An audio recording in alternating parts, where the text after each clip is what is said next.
the teachers have to relearn again or unlearn, as the case may be. So I think what's important to me is that people have skills that are future-proofed, that no matter what the next AI iteration looks like, that you know how to evaluate it, you know how to sense when you're being manipulated and so on, just as the students need to be. What's going to bring value? That's really what matters. What's going to bring value to the class, and what's another distraction? Welcome to IB Matters, a podcast for those interested in learning more about IB education. We interview teachers, students, and educational leaders around the world to learn how the International Baccalaureate Framework of Education has improved their practice and how you can use it to improve education in your school. Hi, folks, and welcome back to IB Matters. And I have a guest from across the ocean from where I sit. Rita Bateson is sitting, I believe, in Ireland. Is that right, Rita? That's correct. All right. And maybe from your accent, we can hear that too. But you're an expert in the areas that our listeners want to be more expert in, things like the approaches to learning. And you've done a lot of things with IB, and also you've got a startup going on with AI and IB schools we want to hear more about today. So why don't you start by introducing yourself, and we'll jump right into it.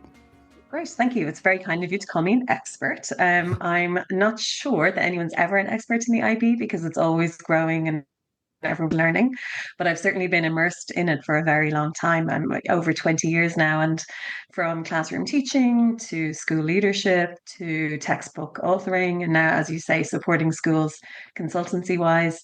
It's been an incredible journey. I love the system. I go through periods of radical acceptance and disillusionment, and then back again. It's always an interesting journey, and I think, as with all things IB, it's only as good as its implementation. So the passion really plays out for sure.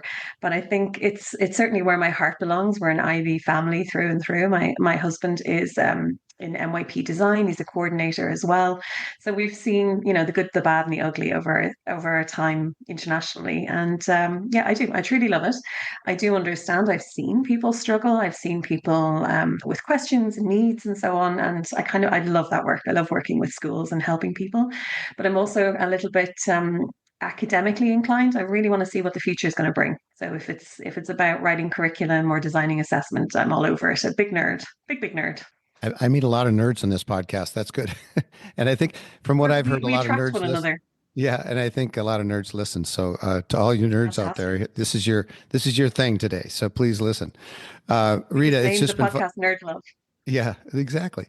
Rita, thanks for your reaching out. You and your team reached out to share this information that we're going to be talking about today, and it couldn't be more timely. In my work in Minnesota, in the U.S., we just had a big thing on design last week, and we have a large contingent of our local MYP schools taking on the new enhancement pilot phase and just jumping in. So I told them last week that I'd be doing this podcast. So they're probably listening right now to find out what I was bragging about. So Fantastic. let's just jump right in. Anyone who is really a nerd in the IB and the MYP knows that the MYP Enhanced is online right now and starting to be rolled out as a pilot. And of course, approaches to learning, actually one of the most popular subjects in this podcast when I look at the statistics is anything on ATLs. People listen in and want to know more. So here we are at this crossroads. We've got the MYP changing. We've got ATLs really, as you've been talking about, affected by artificial intelligence, AI. And so let's just jump in. How do you see the ATLs changing in the new version of the MYP? Well, I think in terms of when you say it, I think I also underestimated quite how passionate people were about the ATLs. I mean, we've been hosting webinars, and far and away the most popular has been subscription for the upcoming one on ATLs. And I think because of the importance in people's hearts of skills, the skills that we're transmitting to students. I mean, there's always been that disjoint of obviously the 5 categories and then the 10 clusters within MYP and so on. When it comes down to it, we want to be able to develop, observe, and support those skills in students. Every single category, when we think of them, every single cluster has been radically altered by AI, and both for the better, both for the worse, depending on where it's going to go and where it's going to be. So from my perspective, the most important of all is probably the social skills, because we're already seeing students reach for AI before anything else. So cognitively offloading. So in terms of the social skills, is that really going to be our meta-emotional, our metacognitive concern for the future? Probably. So I think all of the ATL skills in the enhancements, but also wider in PYP and DPCP, we're going to have to rethink how those ATL apply now with AI in the picture because research is going to look different. Research enabled AI is going to change internal and external assessment. We're going to see a need for critical discernment. We've always thought about like critical thinking, but now we have so much output and so much content to look at from AI. How do we teach the students to evaluate it properly? And how do we teach them not just garbage in, garbage out? Yeah, critical discernment. What a term. I mean, that is exactly. I work with adults and in a discussion group as well, and we are often talking about, how do we discern truth? How do we discern what's valuable and what to use to move forward on the next step? So, critical discernment. I haven't actually heard that term. Is that kind of have I It's a been neat thing. behind have I been way behind No, the no, world? no. I kind of spent the last few weeks going through every ATL individually, every expression, every articulation, and doing like a gap analysis of what's not there and what we will need, based on kind of the current research, the current patterns and trends. And I've been developing some, to share with the IB, to share with the world. And I think I see that evaluation and discernment is kind of not explicit. It's implicit, but it's not Uh, explicit. Things like epistemic value, the idea of truth seeking, truth telling, truth valuing, that's not in there either, really, to the extent that I think it'll be so important with AI. I think in terms of emotional regulation, we have a lot of self regulation and self management, mhm. but we're going to have socialization things to think about. We are already going to see when we say critical discernment, we're going to have that in friendships too. We're going to have that in community building. We need to see more about coalition in there, and being inspired and inspiring others. Things like that are so kind of expected every day of teachers, but they're going to be needed more than ever, I think, in this new ATL world. So I think when we look at the skills embedded, what are the competencies behind that? What are the abilities that AI is going to take away from us? This idea that digital expression is going to be more important than interpersonal expression. And I think that's something to think about. In terms of the MYP enhancements, of course, it's just the beginning of that journey. But there are so many more skills that are becoming radically really urgent. So I would invite anyone who wants to come along to the webinar. I'm going to debate Diane Blackburn, and we're going to talk about how to what extent are the ATL skills at the moment fit for purpose. Yeah. So yeah. Thanks for bringing up the upcoming webinar and other things. We'll have definitely have some links in our podcast notes if you're listening, and please check those out.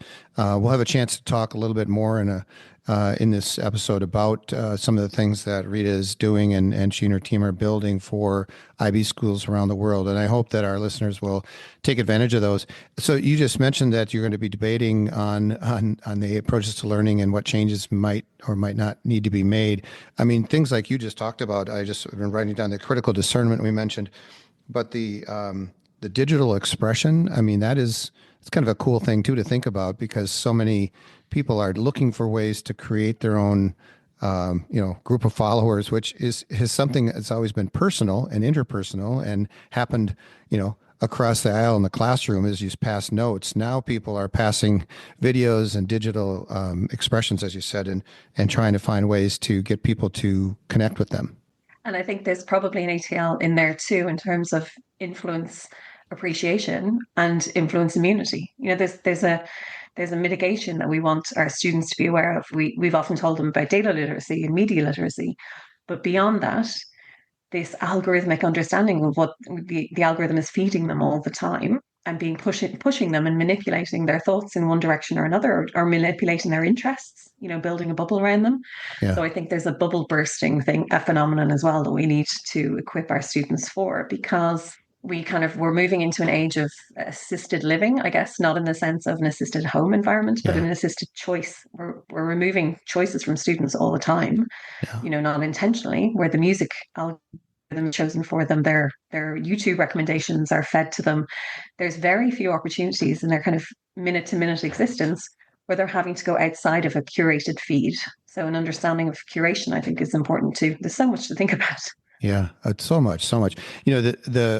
Recently it's been passed around the IB world that Forbes magazine put out a an article about the way in which IB is serving the needs of our students better than most programs because of the ATLs. It focused on the approaches to learning. And if I recall the article correctly, it seems to me that it was really saying, hey, these folks, these IB folks, they're really into this, getting kids to think critically and evaluate information and so on. But from what you've been talking about, it goes way beyond that. I'm almost wondering, you think about the timing of this enhanced MYP rollout.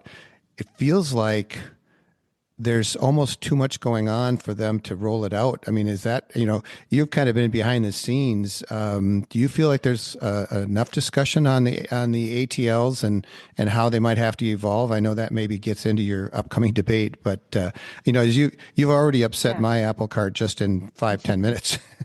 I think I was there for the long time nerds, I was there for the next chapter. So I arrived in The Hague in the Global Center as a curriculum manager at that time. So even then, the amount of specificity and the amount of detail was welcomed by some in the community and a source of absolute shock and horror for others. But I think over time, people have found it. I think it's perfectly timed. The enhancements is perfectly timed. And like you say, I'm a part of the development meetings and I'm still contributing probably as much as I did while I was there. But I think it is a very, very good moment to think about the skills because we don't know what assessment is going to look like. We do know of the prevalence of use in students, and Mhm. it's certainly not consistent. We know that some students are very anxious about it and avoidant, and others are completely committed. So I think to answer your question, no, I think because what's happening with community engagement, because what's happening with criteria development, of which I'm not allowed to say anything under pain Mhm. of punishment, Yeah. but I certainly know that because there are significant changes afoot, and because ATL is so highly regarded, and it's a very, very good example of continuum alignment for sure, more recently than before. Yeah. I think they're almost a little bit sacred. So I think the moment to revisit them is probably outside of a program review or in parallel with a program review. But I'm hoping I asked a lot of people about it while I was there, and there was a lot of interest in the IB, development per se, but it has to have. I mean, the biggest critique is always the programs don't talk to each other enough. So this would have to Mhm. be a full IB continuum kind of Yeah. effort and passion. And I think now is the perfect time to articulate those things, to bring them to the IB and say, have you considered this? Have you considered that? And they are being very receptive to that. And they've certainly worked. Ollie Pekka, when I was speaking to him last, he was saying about he was at Charles Fidel's um, conference in Paris, which was all about the AI age. And I think that's where we need to be talking. We need to be thinking of between humans and each other, and humans and AI in the environment, and the humans in the environment. Because I don't know, John, if you've heard this, but I heard the saddest expression recently about some children who are having a reality based childhood, and that broke my heart. The fact that there Yeah. were alternatives to a reality based childhood, and the other group, the control group, were having a digital based childhood. And I just thought, this is not the world that we're preparing the students for in either sense. No. So I Wow. think it is a conversation that is overdue and being had at certain levels, but not to the extent that I think our students now will be ready for AI in the next year or 5 years, whenever it may be. Yeah, and in fact, will our teachers be ready? I think with Oh, with what you've been describing, and thanks for answering that question that way. The As you're talking about it, I'm wondering, as it sounds like, if this is the right time, then it must be open enough so that teachers can find the connections that they need to make for their students and in their context wherever they are. Is that, do you feel like that's kind of part of it? Is that, I don't, the term big tent isn't exactly perfect for this, but in other words, is it a big enough space for teachers to personalize as they've always done with ATLs? it's funny, the more guidance you give, quite often the more secure your audience sometimes feels. So we often say we value flexibility and we value the ability to contextualize. But when you look at AI and how globally it's kind of leapfrogging every different context, I think there is an argument to be made that no, there are certain skills and attributes that will protect or embolden or inspire all of our students. So I think it would be hard to argue that there is a context where you don't need communication or you don't need Mhm. social. We have kind of settled on certain things that we all agree on are really, really important. The the subject teachers, the age and stage of students that could still determine it. But no, I think we want all of our students to engage with AI ethically. We want them to be considering the environmental impact, because that's another thing we don't talk about enough, of course, is the Mm. environmental sustainability Yeah. use of AI as our DP teachers are thinking about a move to on screen. So no, I think there are common denominators that everybody really needs to consider.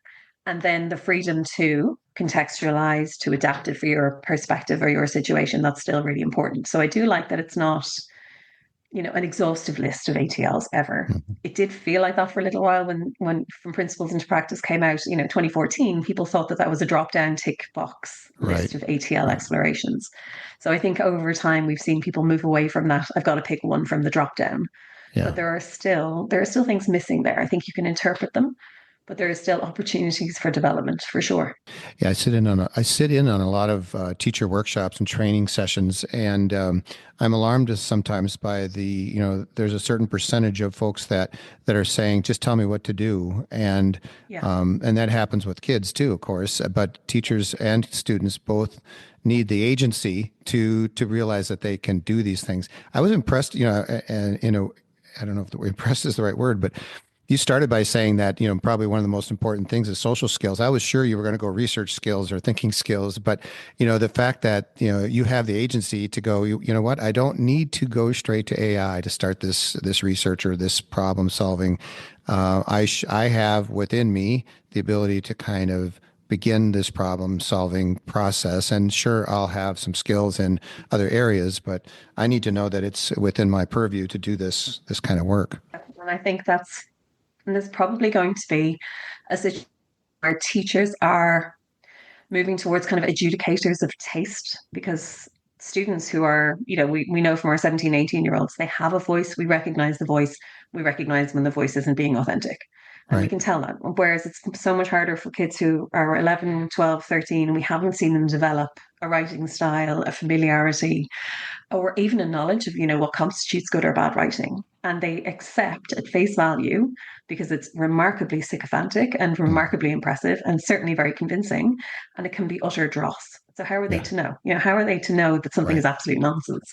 So we will start to see that we're more adjudicators of taste and quality and critical discernment, like we said.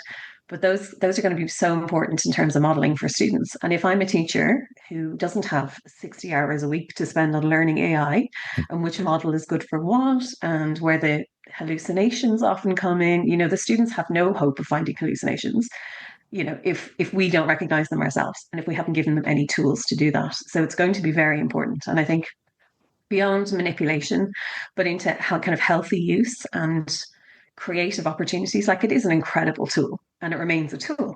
So Hmm. how do we work with any tool? We have to have all the skills and safety required. Hmm. Yep, exactly. Let's take a look at what teachers can do and how they can use it. Or what are teachers able to access to look at student work in a appropriate way? Well, I think one of the things that I see as an initial mistake is I see people uploading student work and spending 10 to 15 hours trying to train it to grade for a future payoff in grading or leveling or marking. Okay. But I think one thing I would certainly say is just remember that anonymization, that student data piece. If you are going to use student authentic material, just be really careful with where it's shared, where it's stored, and so on, because students have an expectation to privacy in their academic data as well. I think no Mhm. matter the jurisdiction, there's an ethical and moral implication. But I'm seeing some really, really nice applications in terms of samples being created. So, you don't have to worry about sharing student work if it's synthetic work. So that's always a really useful thing to have.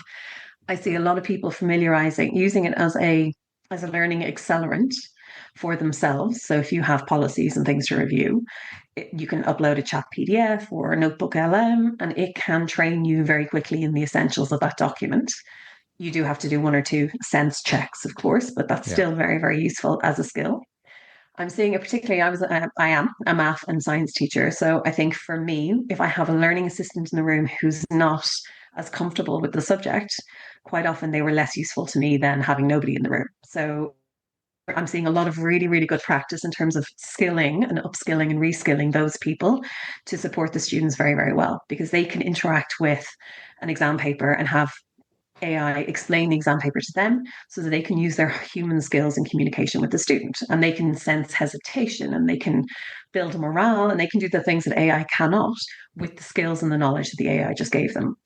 I'm seeing really good examples in terms of personalization for differentiated needs for students. Those are really working very, very well. What I haven't seen is evidence really good grader. It tends to the middle of the road, it tends to mediocrity, and it tends to look for patterns. It doesn't have that creative instinct, that knowledge, this is a good piece. Even if you say this is a 7 and this is a 4, suddenly most of the things you'll get back is a 5. And likewise, on most of I notice when you ask it to generate standardized questions, so multiple choices, it's nearly always a B or a C. And the students have noticed this. Like the old days of the SATs, they always went for a C if they didn't know Yeah. anything else. They've noticed this in terms of the pattern because kids are incredible pattern spotters. And they've noticed that AI generates usually questions that are B or C. So if you're not sure, go B or C. So there are certain human attributes that are being replicated by AI that we have to watch out for. Mm. I think, what else have I seen that's been done really well? That podcast audio feature on Notebook LM, the students are loving that in terms of Yeah. audio. They're so used to having what do they call those videos where they show an unrelated video and it plays in the background and then text is superimposed and audio is superimposed. It's got a strange name. It's not data slot, but it's something. I'll think of the name anyway. But Okay. they're so used to seeing those kind of videos on TikTok that they're supplanting that idea in terms of revision and conceptual analysis. I've seen a couple of good examples of that. I'm seeing lots of experimentation, but I'm also Hmm. seeing quite a lot of anxiety and anticipation of what's next. And a couple of schools or departments who are just frozen, waiting for the IB to tell them what to do, and then Yeah. we'll know, and then Yeah. it will be okay. And that's a really difficult position to be in when you know the students are way ahead of you, or potentially also terrified and waiting for instruction. One of the things that came to mind while you were giving those examples was I used to enjoy the when it worked, it worked really well. The idea of inter-rater reliability, the idea that if you can get a group of like if you I worked in the science department and we had enough people that we had like three different teachers teaching roughly the same subject at the same time, so we could exchange papers and without names and kind of go okay, or without names and scores and say what do you give this one, what do you give this one, and then there was such a rich discussion afterwards to kind of say, oh, this is how to think about this. It seems like the AI could be your inter-rater if you first do it yourself. In other words, do it yourself and then see what others and maybe like you said, it's a little unreliable when it comes to the extremes, the really really exceptional work and the not so, but I would assume it must produce some new ideas or things that you maybe didn't think about as an individual. It does. It gives, there's a law of diminishing returns. So if you ask it for 10 great ideas, two of them probably will be really good that you never would have thought of. Six you could have Mhm. predicted, and two are nonsense. If you ask it to keep generating, the next 10 will be very samey, and the next 10 again will be, limited in terms of what you're getting as an advantage. But it is good to get you started in terms of that blank, the fear of the blank page. For a lot of teachers, that's actually a really good start. My concern then is that, they start with that and then they end with that. And Yeah. you see a lot of emails now from people or towards, it's great for, I'm finding that it's good for in terms of meetings. And, I do use one transcription tool quite a lot. I find it really, really helpful because it's interactive. And I can say, what was this conversation about? Where was I mentioned? What were my tasks? What was the sentiment analysis on the meeting? And that's really useful. I don't know what the data privacy laws in this would be, but that would be really useful to apply to a classroom situation. Because if you could get it to do sentiment analysis on interactions, then it can help us identify the kid who's hiding, the kid who's being overlooked, your cognitive biases, anything like that would make me a better teacher. I think a lot of people would welcome that. Whether you want AI watching your class, that's another thing. Yeah. Did you just say sentiment analysis? Yeah. So tell us a little bit about that. That is, it's a process that obviously was very, very slow and very, very inbuilt. It's kind of a human ability to be able to read the room and see, Yeah. how were tensions, how were contributions, what was the sentiment of these interactions. I mean, it's You can do it very quickly. emotional Yeah, I intelligence think kind of. Yeah. it's like Yeah. EQ, but all based on verbal communication only. So Okay. I think if I have a meeting and I ask for the sentiment analysis, it'll give me the tone of the meeting, the atmosphere, whether it was productive or unproductive. And I Hmm. think that would be really useful in a classroom situation because Yeah. what we're going to see is if it's going to be a life lubricant, We really, really want the productive struggle to be there still for someone. And the teacher will have to create that productive struggle and guide it because AI can't do that. AI's Mhm. job is, right, they don't want you to struggle. They want to give you the answer that you need right now. And even if it's not true, they'll make it convincing enough to, or eventually we'll get there with enough refinement. Whereas teachers will probably continue to provide the friction in that learning. So I think that's going to be interesting. And a sentiment analysis for me, I would love that. I would love the students who I can tell physically, visually, when they're Mhm. switching off, when I have to bring them back, when I've lost them. But I don't know when they're high. I don't know when they could have contributed something and didn't, and for what Mhm. reason. I think that would be really interesting. That's interesting. Yeah.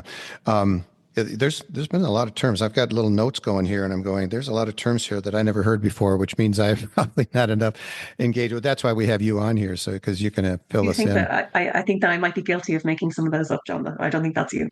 That's no, that's okay. If you're making them up, they must be good, right? Because you are not AI. You are real. When you and I talked a couple of weeks ago, you're going to be rolling out some webinars and some courses that people can take. Are they basically you be rolling out different tools or talking about tools that you have vetted or figured out that are really useful to people? Or where should we turn to find tools that are really that work? So I've been doing some vetting, and I've been more in terms of the courses. So we've created some online courses for teachers who are kind of a little bit time short and want this deep distillation of learning, whatever they need at the moment, whether it's context, whether it's AI literacy for students, ethics, and so on. What I've tried to do, I did in the first instance, I did effectively a repository, and these are the apps that are good for this. And of course, as soon as I finished writing it, it was out of date. Yeah. So I had to go back and revisit all of them.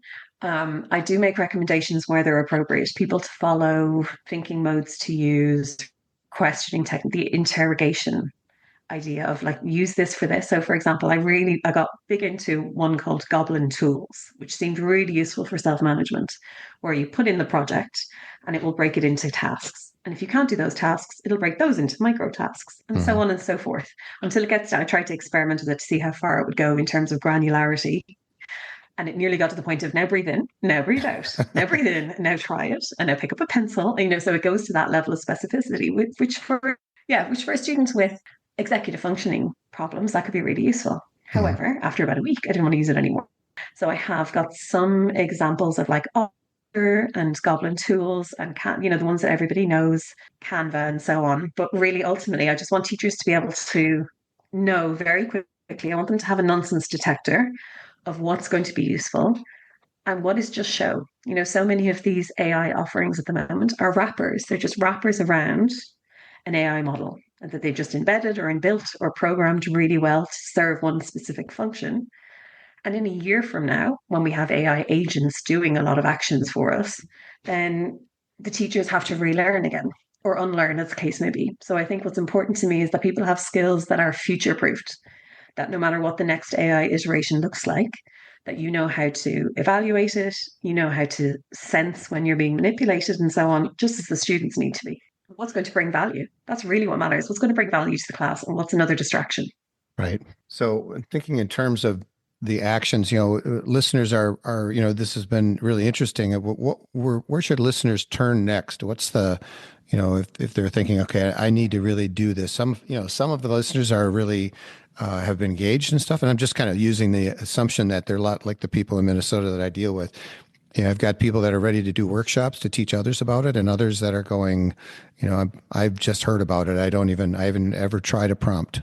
I think that what's important is that one of the biggest things in the IB is lifelong learning, right? And it's setting aside a little bit of experimentation time and to use it.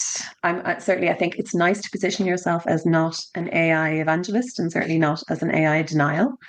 I think you want to be somewhere in the middle. You want to have a conscious, deliberate, considered approach to AI, and you want to invest your time wisely.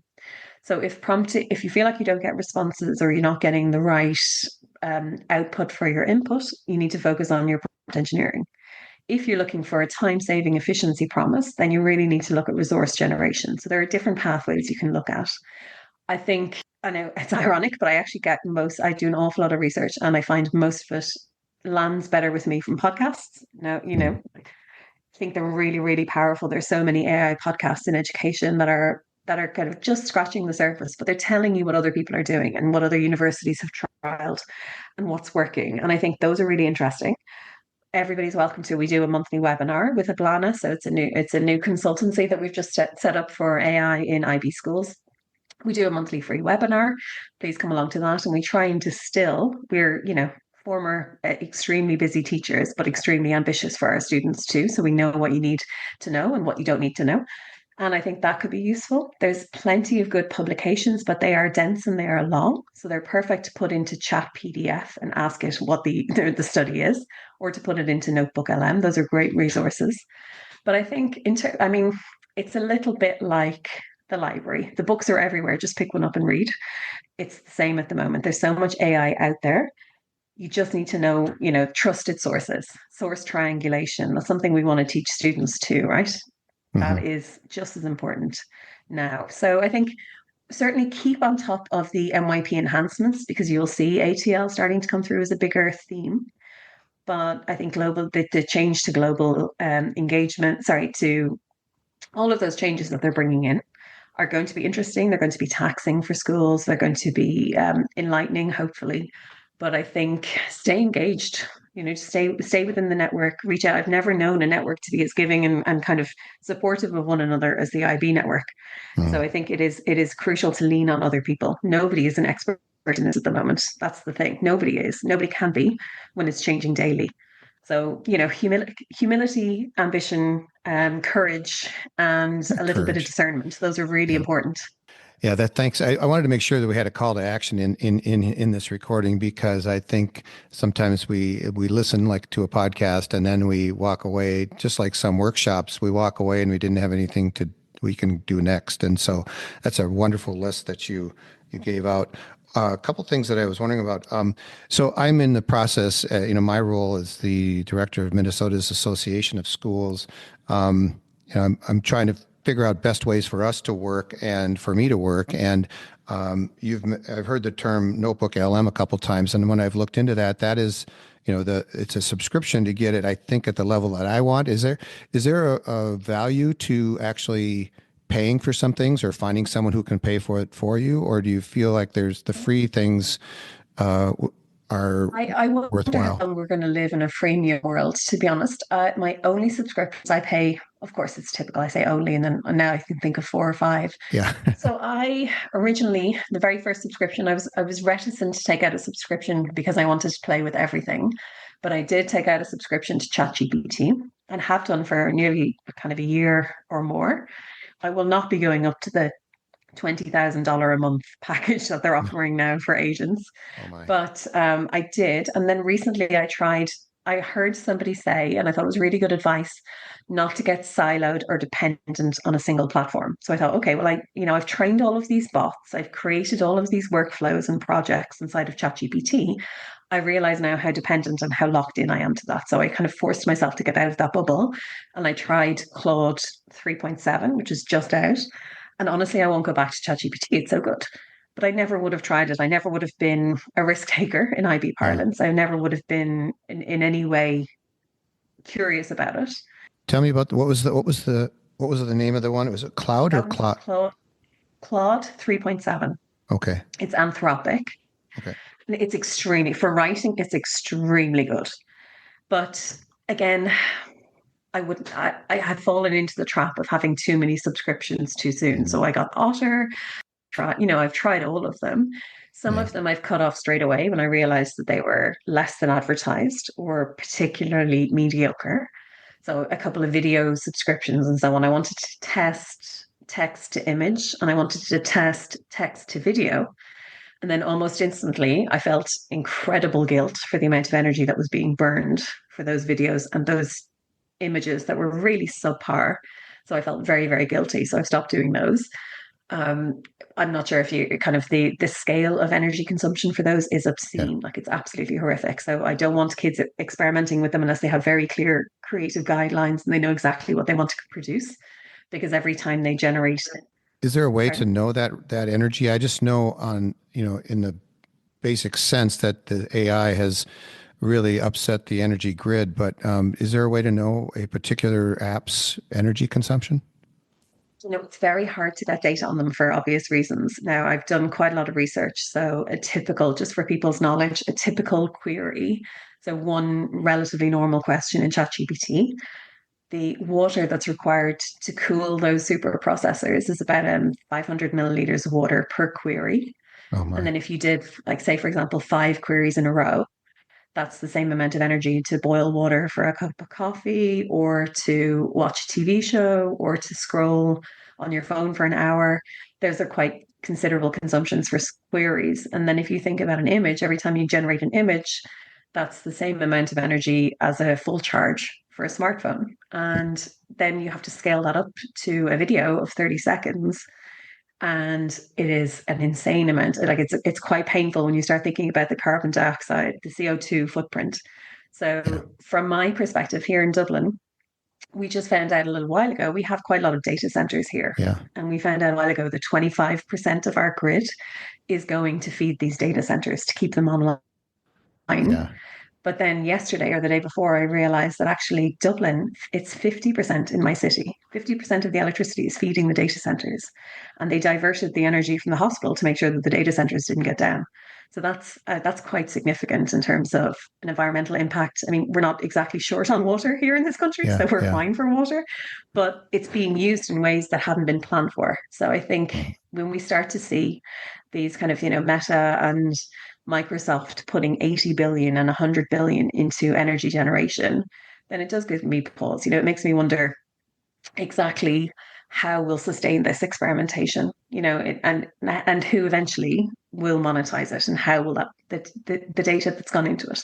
But that's a bigger issue and that's a concern for another day. Yeah. But it certainly, I think, it could be built into the ATLs and Oh, energy absolutely. sensitivity. Yeah, but there are some lighter models. To go back to your original question, you can go to places like Hugging Face, which shares models, and you can get lighter versions. There's some evidence that the new reasoning models, they say, use less. I mean, we hear a lot about DeepSeek being cheaper Yeah. to train and cheaper to run. Time will tell if that's true or if the ready availability will just make people use it more and Hmm. scale it much more quickly. But it is something that we're going to have to consider before we go all in, I think, on AI for everything. Is Yeah. that there's an energy requirement, there's a cognitive requirement, there's an educational learning requirement. There's so much to think about. It's not a very simple, thing to plan a strategy for because we're planning for the unknown. Yeah, and it's the genie's out of the bottle as far as just we're going to have a hard time going back and not using that energy. But when we talked earlier, we talked about the fact that this is an amazing TOK question to talk about AIs and the ethical use of it. But of course, in the continuum of IB, it's a question that can be addressed and looked at all ages.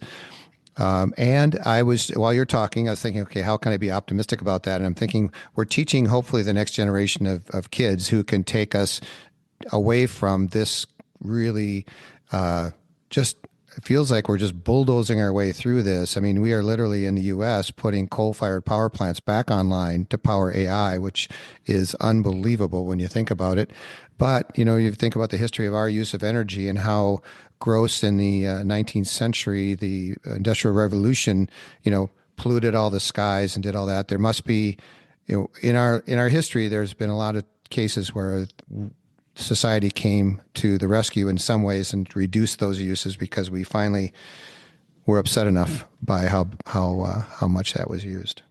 And I think you're right. I mean, smog in Dublin in my childhood was a nightmare. Not to sound like I grew up in Victorian times, but it was. And smokeless fuels solved it within 3 years, perhaps. When there's a Yeah, will, there's a way. And if you want a little bit of inspiration, the students on TikTok, there is as a kind of a counterculture or subcultural hub. It's incredible. But one of the things that I saw that I really liked is that there's this they call it underconsumption core, which is, they post pictures of their aesthetic, which is we use things till they break and we don't buy new things just for buying new things. And it's a whole kind of movement. yeah, And that just sounds like my childhood, like that's just normal. But yeah, I love that they've made it an aesthetic and a goal and, and they're doing it for all the right reasons. Wherever they want to brand it and market it, I don't mind. They can say what they want. But ultimately, their heart's in the right place. The intention is good. And it's a perspective that I find really heartening that the solution to our yeah. problems is always there somewhere. We just need to identify it and provide it. And want it bad enough. Yeah. This has been an amazing conversation from my perspective. Hopefully, listeners are feeling the same. I wanted to make sure you had some time to talk about Eblana, and that did you find out yet if you're going to the global conference? If you're, I know you're going to the global conference in New Orleans this summer. Are you presenting there as well? We'll be presenting on the specifically on more the AI ethical side. So Nice. the AI Bill of Rights, there's quite a lot of regulation and governance coming down the track. So I'll be presenting there with my colleague Rachel Bodily as well. We'll both be there, and we'll be really keen to talk to schools. So Yeah. we've been working with schools, kind of going in, helping board of governors or directors figure out their strategy, working with students to develop their literacy, and then most importantly of all, working with teachers to figure out what their comfort levels are, and then how we can kind of push them slightly out of their comfort levels into a more rounded, kind of informed view of what's coming and what's here already. So yeah, this it's been really exciting. We started in March. Yep, just in time for ChatGPT 4. Mm-hmm. So it's been incredibly busy, which is great. Schools are like struggling everywhere, struggling Yeah. positively, negatively. They have enthusiasts, they have skeptics, they're heads of school trying to handle all of this, and students not knowing where they are. My husband recently spoke to someone, and they were sure that 90% of the kids in their class were using AI, and 10% were just really good at hiding it. So this is something we hear a lot. We hear, there was a school I heard of last week where they've decided no longer to publish pictures of any of their students online because of the risk that deep fakes pose. And Mm-hmm. they've been approached by an organized crime gang who's now blackmailing the school with pictures of their kids. And it's a new and interesting and terrifying world, but also it doesn't have to be. So we've been working with schools to make sure that they have the navigation skills for that complexity. It's such an interesting time. Yeah. So what's the business? You mentioned with Eblana that you were doing seminars and that you have a free webinar every month, but then you also have other supports like the ones you're beginning to describe. Can you tell us more about that? Sure, we do. So we have three different modes of support for schools. We have asynchronous courses, and we have up to 60 courses about to go live on different AI related topics. Some pitched for school leaders, others for tech leaders, others for students, parents, and so on, governors. We have something for everybody. We also have in-person school support, because sometimes the human touch is what schools actually need. They want to see you, they want to sense your credibility and your authority, and but also have you there for very easy conversations and Mhm. and, and support.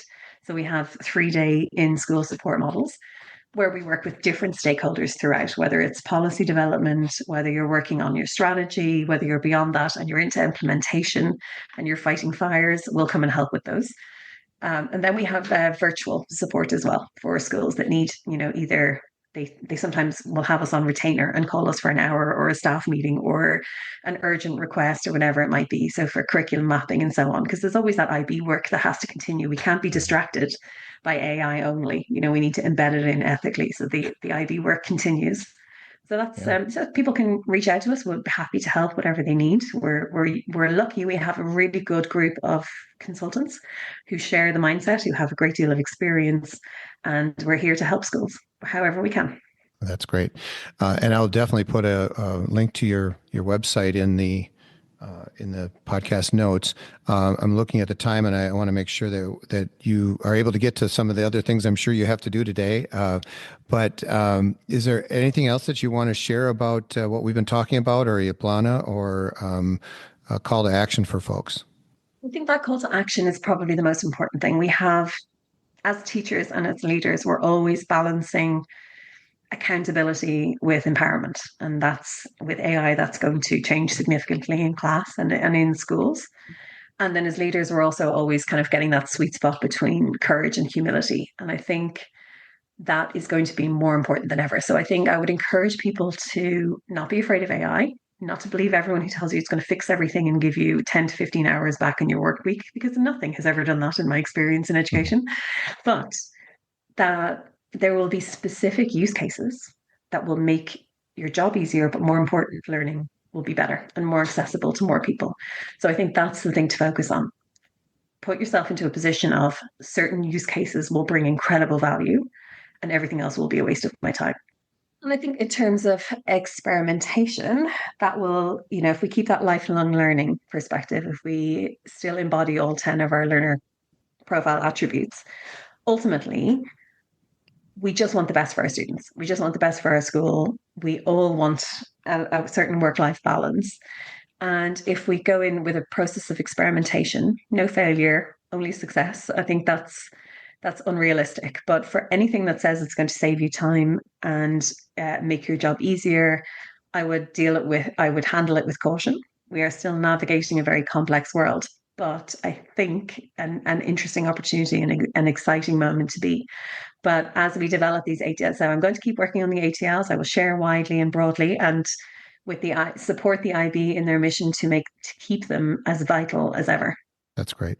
Well, thanks so much for your time today, Rita. We've just had, I think, a really good conversation, and I very much look forward to meeting you in person this summer in New Orleans. And I'm sure our listeners should be coming up and saying hi. And you're going to have a booth and you're presenting, so they'll be able to come see you and learn more about Eblana and just learn from you some of the things that you've been sharing today.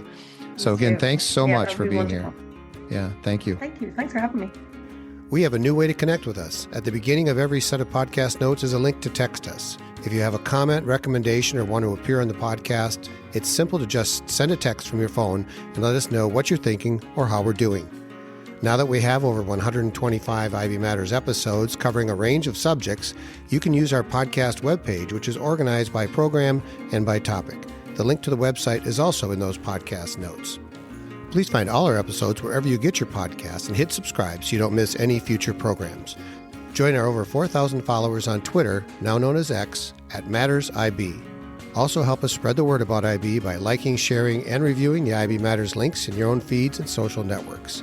In our time on the air, we've been heard in over 175 countries, a testament to the global reach of the IB.